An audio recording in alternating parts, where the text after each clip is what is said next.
What's up, guys? Coach Vassar. Thank you for joining me with the OTF Audio Daily Beats. As always, if you're new to these, appreciate you tuning in and listening to me talk about these workouts. If you find value in them, let me know. Information is in the description to support me. If you don't find value, let me know. Give me some feedback. This is going to be Saturday, December 21st. This is a power day across the board. Power. We'll talk about the full workout with the key concepts, treads, rower, weight floor, talk about the 3G, get you on out of here. So for today on the treads, we're gonna see one block, two parts. Part one is a primer, and then part two is 7 of your best 1 minute all outs.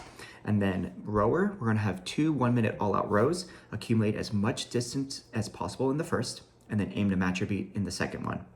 And then on the floor, prime your body with straps in block 1 and be explosive in block 2. All right, so let's dive in. So treadmills, 23.5 minutes. One long block. So between block 1 and block 2, there is no walk recovery, but we're gonna see 3 rounds of a push-base combo. It's a 1 minute push followed by the active recovery. Every time they come back to base, it does increase. So you'll see 30, 1 minute, and then a 90-second base. That 90-second base is also your heads up to set up the weight floor for block 2. So just keep that in mind. Ideally here, this is just the primer, just get the body moving so we don't have to be too crazy with the efforts when it comes to their push. 6% power walkers, joggers, runners, probably about 1, maybe 1.5 over their base. Bike striders, 3 gears over base, nice and simple. With the shorter recovery, that first, 2.5 minutes are gonna be kind of spicy. So we should see, them hitting that orange, if not within the first minute, definitely during that second 1 minute push. Within the first 20, 30 seconds, they should definitely be tapping into that orange because there's a very minimal active recovery between them. But after that one, they have a minute and then also 90 seconds. So heart rate might start to drop. When they finish that 90-second base, we then go into 7 1 minute all outs. Now the first 3 are gonna be pretty tough because between the first and the second all out, you only have 30 seconds of recovery for a walk. And then between the second and third, it's a minute. After that, the rest is substantially longer than the work. So you have 30 seconds, a minute, 90 seconds, 2 minutes, 2.5 minutes, and 3 minutes. These are very long walk recoveries. And I will say now, guarantee you will have people who will not walk and they will get back to base during these walk recoveries. If they choose to do that, that is fine. As long as they are focusing on the goal during this, which is to maintain or increase their all-out intensity. It's a pet peeve of mine of, you tell a member to walk it down and then they're holding their base right afterwards. Cool. Obviously that wasn't an all-out, but maybe that's their own, agenda of what they're training for. So just kind of keep that in mind. But, for most people who are following the templates, this is a true peaks and valley trend. So during the all outs, heart rate is going to spike. During the walk recoveries, they'll level out, they'll come down, and then they will tank. Especially during, the 90 seconds, the 2 minutes, the 2.5 minute, 3 minute walk recovery, they're going to see gray and blue, and that's a good thing. And you as a coach, you have to educate your members why that's beneficial. Best analogy is the idea of a glass of water. The all out is when you pour it out.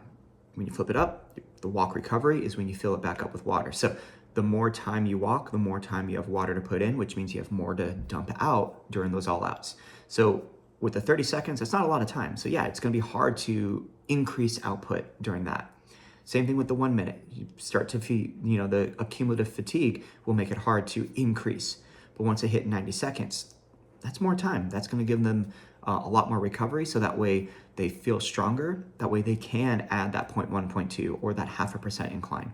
And so just, educate members the benefit of these long walk recoveries and those heart rate drops, because that is a sign of a strong heart and a good recovery.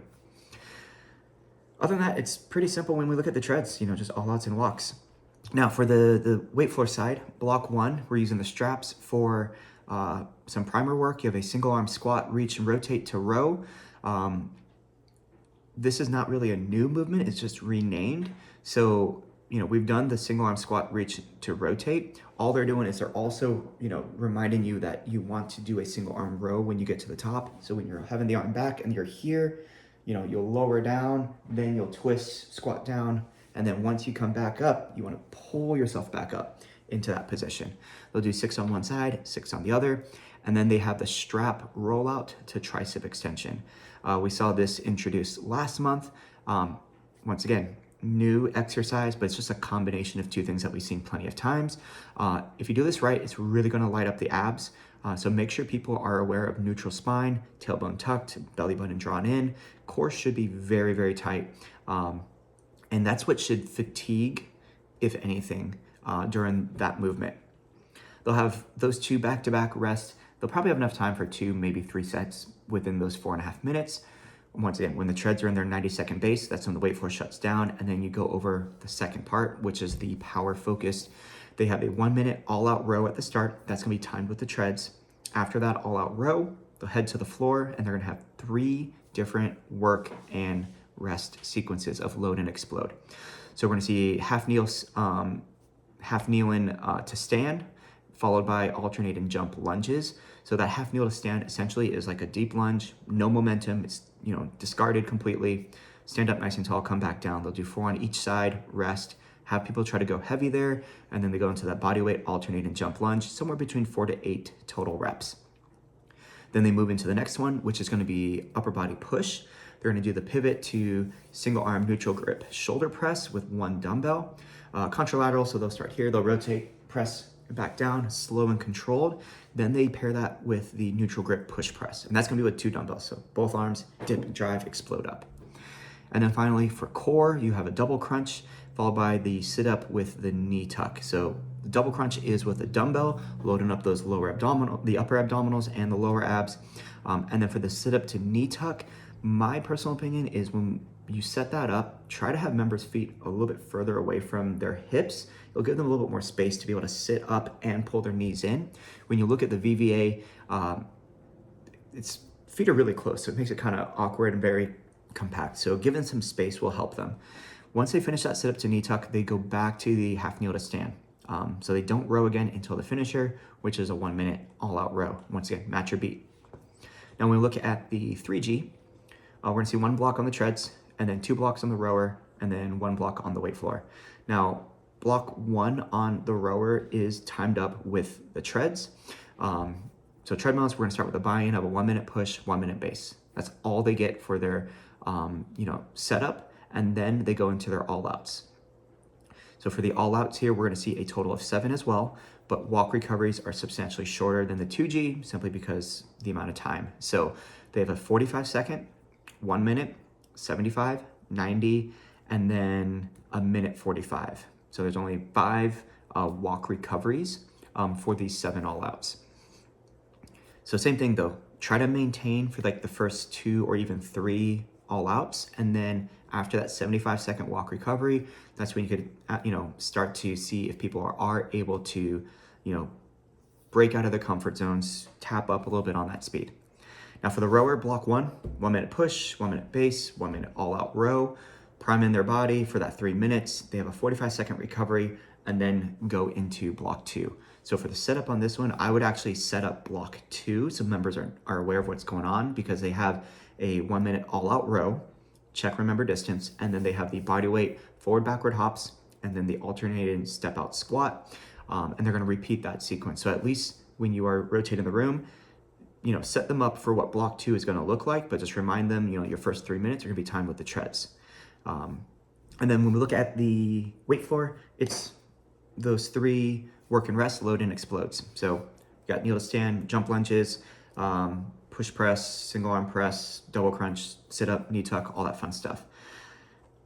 And there you have it. One thing I would say is if you have any members who have knee issues with the half kneel to stand and the jump lunges, if you have benches out, have them do, heavy step ups and then like step up knee drives with like a tempo change. If they're not able to jump, step up quick, pop that knee up. That's another way to kind of mix it up and still get that unilateral work rather than just rely on squats as an option. So that's gonna be Saturday, December 21st, Power Across the Room. Have fun with it, and peaks and valleys. You got this. Coach you down.